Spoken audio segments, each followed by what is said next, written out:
नमस्कार मित्रांनो, स्वागत आहे तुमचं आपल्या मराठी व्लॉगर या चॅनलवर. जर तुम्ही या चॅनलवर नवीन असाल तर चॅनलला सबस्क्राईब करा आणि अशाच आणखी भक्तिमय कथा पाहण्यासाठी बेल आयकन नक्कीच क्लिक करा. कधी विचार केला आहे का, काही लोकांच्या घरी पैसा खूप सहज येतो आणि काही लोक रात्रंदिवस मेहनत करूनही पैशासाठी झगडत राहतात. यामागे नशीब आहे की काहीतरी मोठं रहस्य आहे. आज आपण जाणून घेणार आहोत, लक्ष्मी घरात कधी येते आणि कोणत्या लोकांवर ती प्रसन्न होते. लक्ष्मी ही फक्त पैशाची देवी नाही, ती आहे सुखाची, समृद्धीची आणि समाधानाची देवी.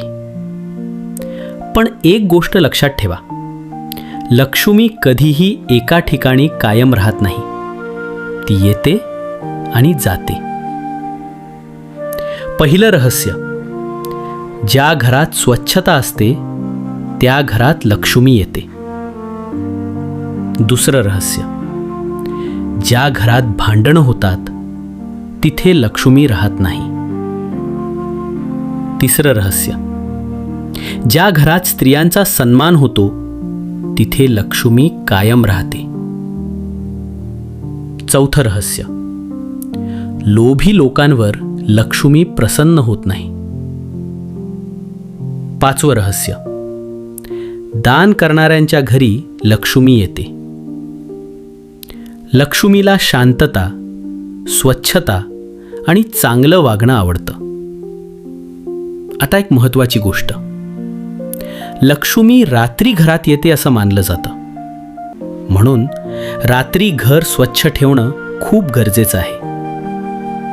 जर तुम्ही मनापासून पूजा केली तर लक्ष्मी नक्की प्रसन्न होते. आता ऐका, लक्ष्मी व्रताची खरी कथा. एकेकाळी एक गरीब स्त्री होती. ती खूप मेहनती होती, पण तिच्या घरी कधीच पैसा टिकत नव्हता. ती रोज देवाची पूजा करायची, पण तरीही तिची परिस्थिती बदलत नव्हती. एक दिवस तिच्या दारात एक वृद्ध स्त्री आली. ती भुकेली होती. त्या गरीब स्त्रीनं आपल्याकडे असलेलं थोडंसं अन्न तिला दिलं. त्या वृद्ध स्त्रीनं हसून तिच्याकडे पाहिलं आणि म्हणाली, तू खूप चांगली आहेस. मी तुला एक उपाय सांगते. तू दर शुक्रवारी लक्ष्मी व्रत कर, मनापासून पूजा कर आणि कोणाचाही अपमान करू नकोस. त्या स्त्रीनं तो सल्ला ऐकला. तिनं प्रत्येक शुक्रवारी व्रत सुरू केलं. ती घर स्वच्छ ठेवू लागली, सर्वांशी प्रेमानं वागू लागली. हळूहळू तिचं नशीब बदलू लागलं. तिच्या घरी पैसा यायला लागला, सुख यायला लागलं. आणि एक दिवस तीच वृद्ध स्त्री पुन्हा आली आणि त्या स्त्रीला कळलं, ती साधी स्त्री नव्हती, ती लक्ष्मीच होती. या कथेतून आपल्याला काय शिकायला मिळतं? जर आपण चांगलं वागलो, दान केलं आणि मनापासून पूजा केली तर लक्ष्मी नक्की प्रसन्न होते.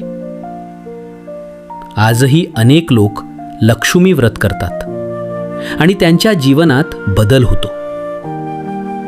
जर तुम्हालाही सुख आणि समृद्धी हवी असेल तर चांगलं वागा, स्वच्छता ठेवा आणि मनापासून लक्ष्मीची प्रार्थना करा. जर तुम्हाला ही माहिती आवडली असेल तर व्हिडिओला लाईक करा आणि मराठी व्लॉगर या चॅनलला सबस्क्राईब करा. अशाच आणखी भक्तिमय कथा पाहण्यासाठी बेल आयकन नक्कीच क्लिक करा. जय लक्ष्मी माता.